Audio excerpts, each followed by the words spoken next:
ఆసిఫాబాద్ జిల్లా దహేగం మండలం ఒడ్డుగూడలో ధాన్యం కొనుగోలు కేంద్రం దగ్గర రైతులు ఆందోళన చేశారు. వరి ధాన్యం కొనుగోలు తూకంలో మోసం చేస్తున్నారని రైతులు ఆరోపించారు. ఒక బస్తాపై 2 నుంచి 3 కిలోల వరకు తూకంలో మోసం చేస్తున్నారని ఆగ్రహం వ్యక్తం చేశారు.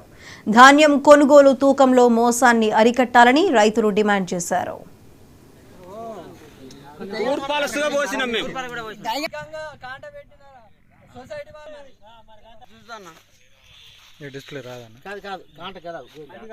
నాకు ఒక 500 బస్తాలు వండుతాయి.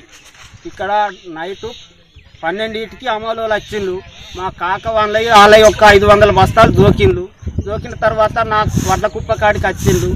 వచ్చి ఈసుగా కాంట చేస్తే ఈ కాంట మీద నేను నిలబడ్డా. అటు దొడ్డికి పోతున్నానని అటు వెళ్ళంగా అక్కడ ఒక కాంట ప్రైవేటుది ఉండే. ఆ ప్రైవేట్ కాంట మీద ఎక్కిన. అక్కడ ఎక్కి ఇక్కడ ఎక్కేసరికి ఇది 1 కిలో ఎక్కువ చూపుతుండే. అరే ఇది గిట్టెట్లా అయింది అని అమలులను అడిగిన తర్వాత మాకేం తెలియదు.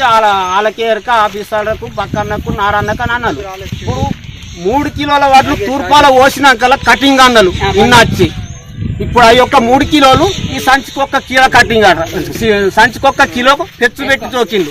1 కిలో పెచ్చుపెట్టి తోకిండు. 41 కిలో 200 గ్రాములు పెట్టే సంచిని 42 కిలోల 200 గ్రాములు వస్తుంది సంచి. ఒక చూడు.